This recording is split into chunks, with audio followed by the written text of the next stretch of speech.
नमस्ते। Media fraternity के सारे मेंबर्स को का स्वागत है, अभिनंदन है। मेरा नाम उपनीत कौर है और मेरे पति दिल्ली पुलिस में एसीपी के पद पे सेवाएं निभा रहे हैं। 20 जुलाई की रात देर रात जब वो घर पहुंचे चोटिल हालत में, वो क्षण मेरी और मेरी बेटी 2 साल की बेटी के लिए बहुत ही दर्दनाक, बहुत ही ट्रॉमेटिक था। मेरे साथ अभी दिल्ली पुलिस के परिवार के मेंबर्स हैं, दिल्ली पुलिस कर्मियों के परिवार के मेंबर्स, और हम अपनी आप बीती आप लोगों के सामने रखना चाहते हैं। लेकिन उससे पहले एक वीडियो के जरिए हम उस दिन और उसके आगे चलते हुए कुछ दिनों में दिल्ली पुलिस कर्मियों के साथ क्या कुछ हुआ वो आपके साथ शेयर करेंगे। और वो वीडियो जो हमने बनाई है वो सोशल मीडिया की कुछ वीडियोस पे, और जिन लोगों को घायल जो पुलिस कर्मी हैं उन लोगों से बातचीत करने के बाद वो वीडियो हमने बनाई है। प्लीज एक आपके समक्ष में वो वीडियो रखना चाहती हूँ।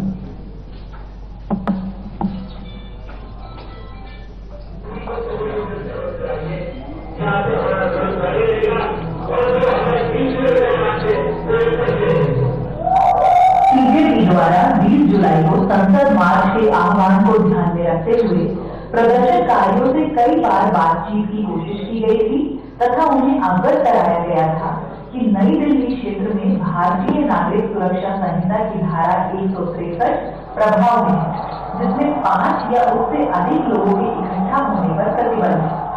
ये सूचना मीडिया और सोशल मीडिया के माध्यम से भी प्रसारित की गई है। इसके बावजूद ऑर्गेनाइजर द्वारा लोगों को जंतर मंतर पहुंचने तथा संसद मार्च के लिए सोशल मीडिया के माध्यम से प्रेरित किया गया। इसको ध्यान में रखते हुए तारीख 20 जुलाई 2026 को दिल्ली पुलिस द्वारा पुलिस स्टाफ की ब्रीफिंग करके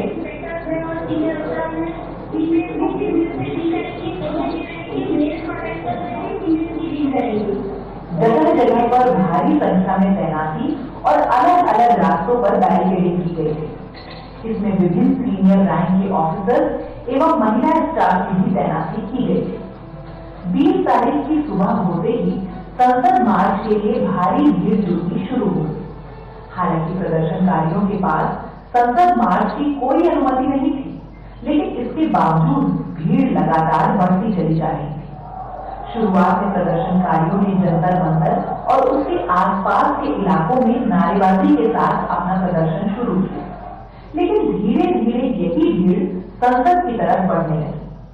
रास्ते में हर जंक्शन और हर सड़क पर पुलिस बल पहले से ही तैनात था, जो लगातार प्रदर्शनकारियों से अपील कर रहा था कि वे अपनी जगह पर बैठकर शांतिपूर्ण प्रदर्शन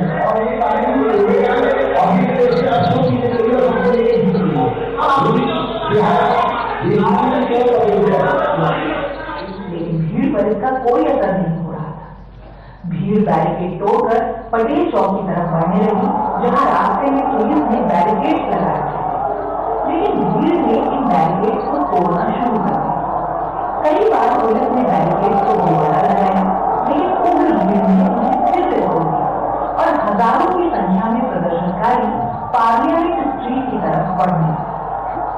धीरे धीरे भीड़ का स्वरूप उपद्रवी होना शुरू हो गया और भीड़ जोरदार नारेबाजी के साथ साथ पुलिस पर बोतलें, जूते और पत्थर भी फेंके जाने लगे। पुलिस की कोशिश थी कि हालातों को काबू में रखा जाए और बार बार प्रदर्शनकारियों से अपील की गई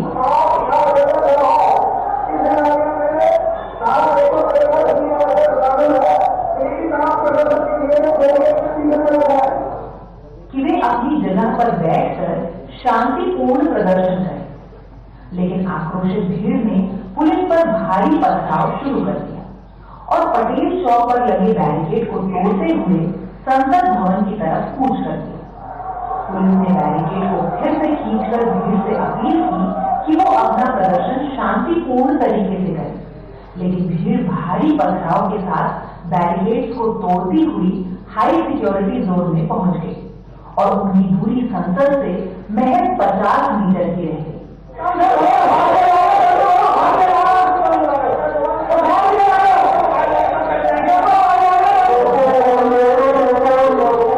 ये देखकर पुलिस अधिकारियों ने बार बार उग्र भीड़ को चेतावनी दी कि सभी बैरिकेड के पीछे रहे।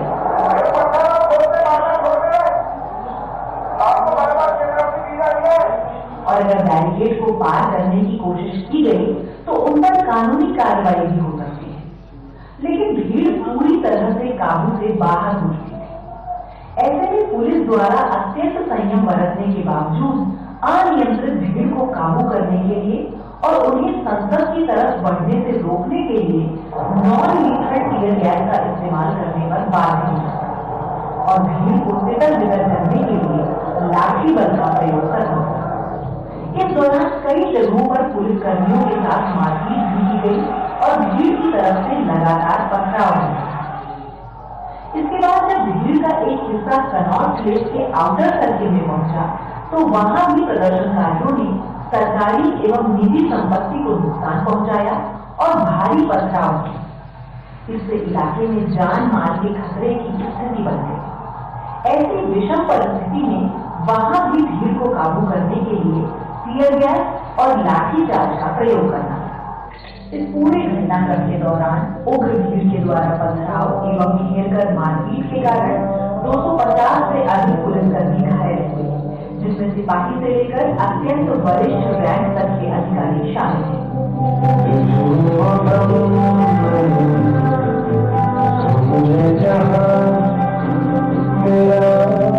चोटें होने के बावजूद भी पुलिस कर्मियों ने भीड़ पर काबू करने का प्रयास जारी रखा तथा स्थिति को नियंत्रण में किया।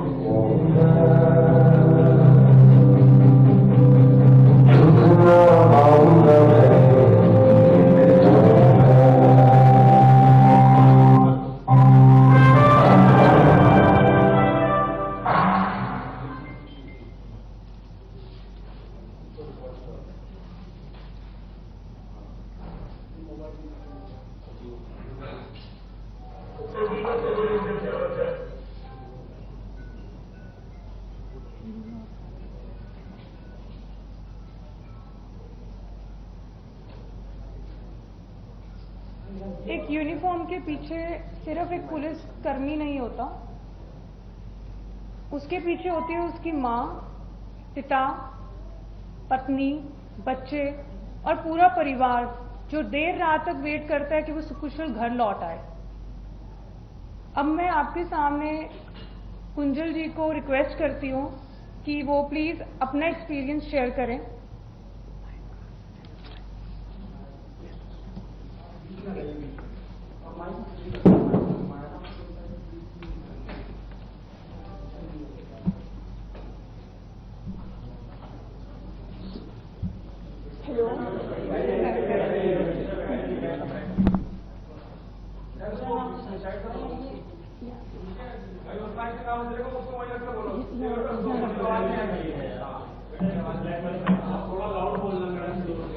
Hello, Hello, my name is Kunjal. I am a student of DU. My father is a SI in Delhi Police. मेरे बाबा पुलिस में आने से पहले मेरे फादर इंडियन नेवी में मैरीन कमांडो थे। उन्होंने इंडियन नेवी को अपने 15 साल दिए हैं। My father was at main protest site. He was at the front line near the barricades, जहाँ पर बहुत सारा क्राउड था।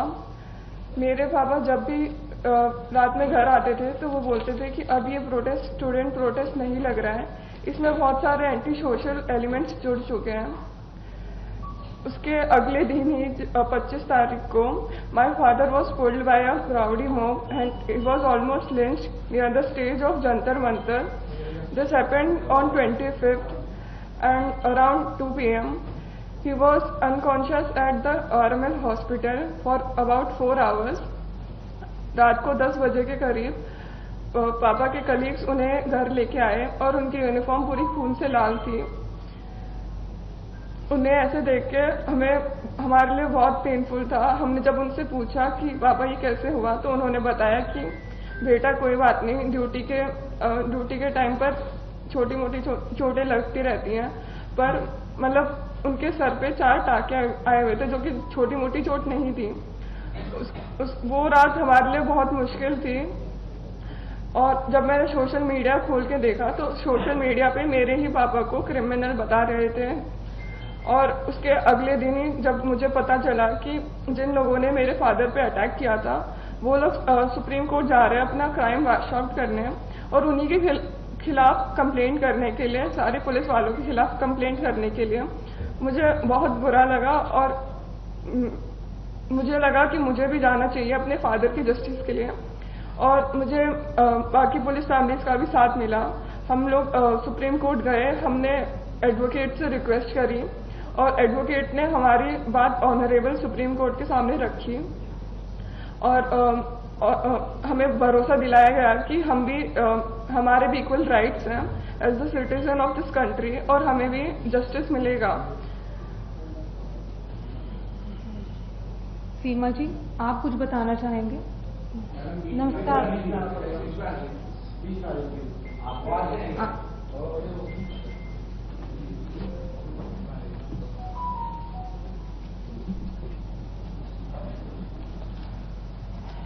नमस्कार, मेरा नाम सीमा है। मेरे पति दिल्ली पुलिस में ASI हैं।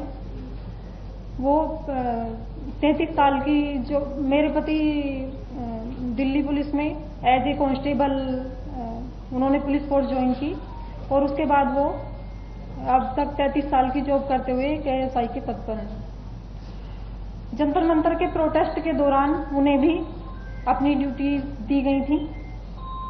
प्रोटेस्ट को उन्हें भी पीसफुली कंडक्ट कराना था।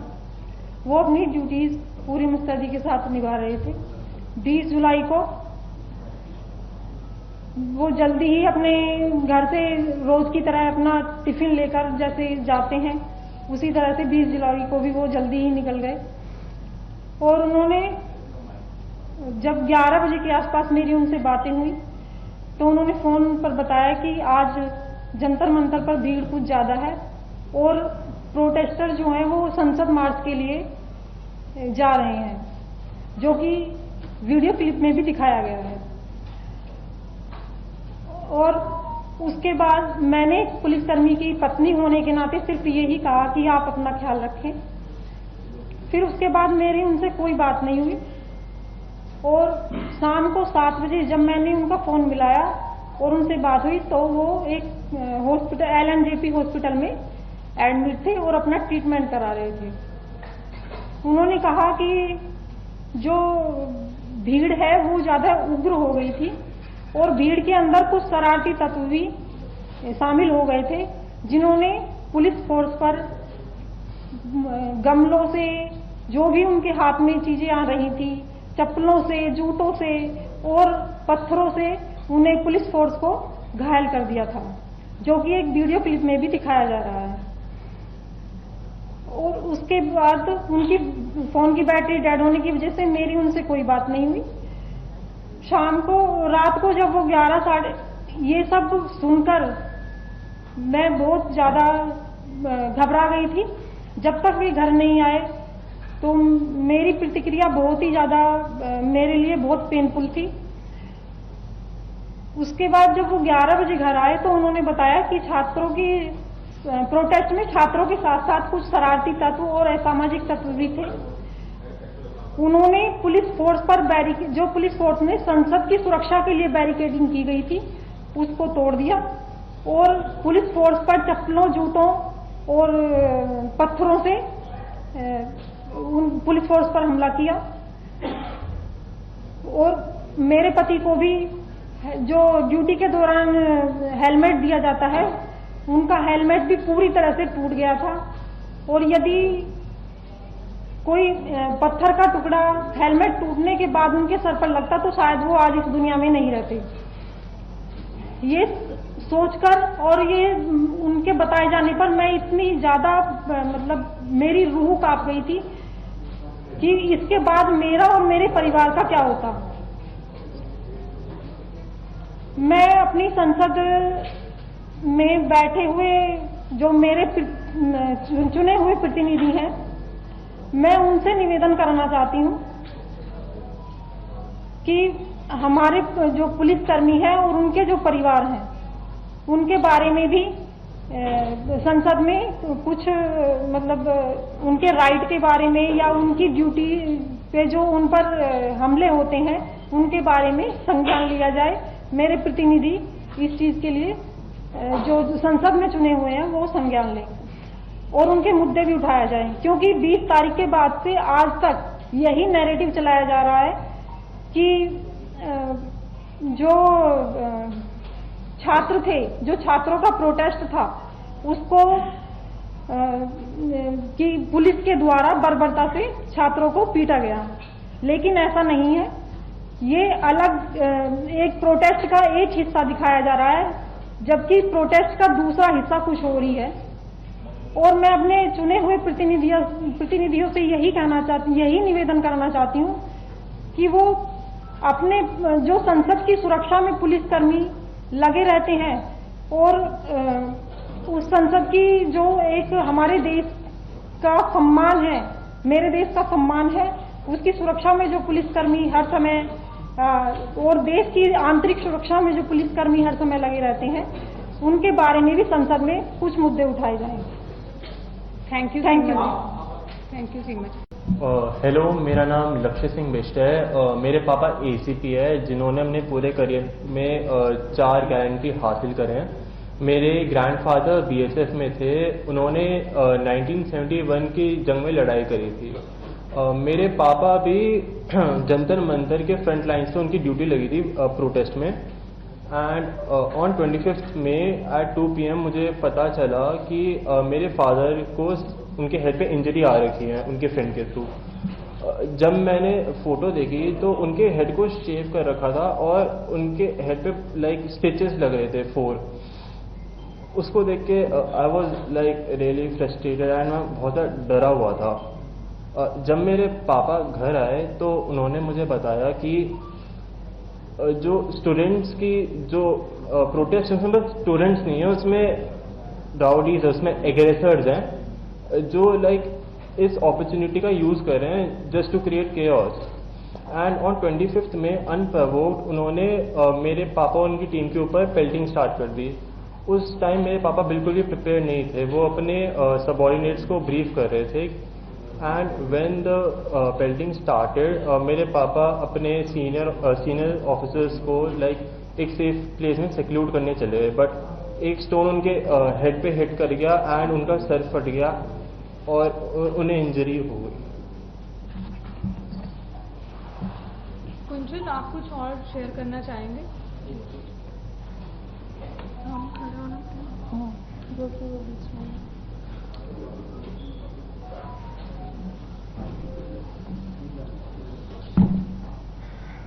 मुझे ये बोलना था कि पुलिस वाले भी समाज का हिस्सा है। जिस पार्लियामेंट में लोग पॉलिटिशियंस और जिस पार्लियामेंट में पॉलिटिशियंस पुलिस वालों को क्रिमिनल बोल रहे हैं, उसी पार्लियामेंट को प्रोटेक्ट करने के लिए मेरे पापा ने इतनी सारी सीरियस इंजरीज ली हैं। और मुझे यही बोलना था कि I am a proud daughter of a marine commando and a police officer, जिन्होंने स्टूडेंट प्रोटेस्ट के नाम पर इकट्ठा हुए क्रिमिनल्स की भीड़ के बीच में सिंसेरिटी से ड्यूटी निभाई है। उन्होंने लिंच होने के बाद भी अभी तक स्टूडेंट्स के बारे में कुछ भी बुरा या फिर नेगेटिव नहीं बोला है। उन्हें बस अपनी ड्यूटी परफॉर्म करते टाइम चोट लगी है। Thank you. लक्ष्य, आप कंटिन्यू करना चाहेंगे? मैं जब भी ऑनलाइन जाता हूँ एंड जब भी मेरे फ्रेंड्स मुझे रील्स भेजते हैं एंड ट्विटर पे लिंक्स भेजते हैं कि उसमें पुलिस के खिलाफ बहुत ज़्यादा लाइक डेरोगेटरी टर्म से बात करी जाती है, लाइक उनके एकदम खिलाफ होते हैं। हमारी साइड की कोई बात भी नहीं करता। मेरे पापा बोलते हैं कि इस पर मुझे ध्यान नहीं देना चाहिए बिकॉज ये बस दोनों साइड को ट्रिगर करने के लिए, ये वन साइड मीडिया है एंड ये बस केओस क्रिएट करने के लिए। पर जब मेरे फादर के साथ ये हुआ, I was really disappointed and frustrated. और एंड पार्लियामेंट में भी इसके बारे में कुछ बात नहीं हो रही, लाइक पुलिस वालों का क्या, जिनको जो इंजर उनका क्या।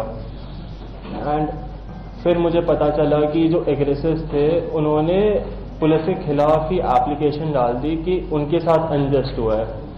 मैंने और बहुत सारी फैमिलीज ने पुलिस की, उन्होंने भी मिलकर प्ली डाली कि हमारे भी राइट्स हैं।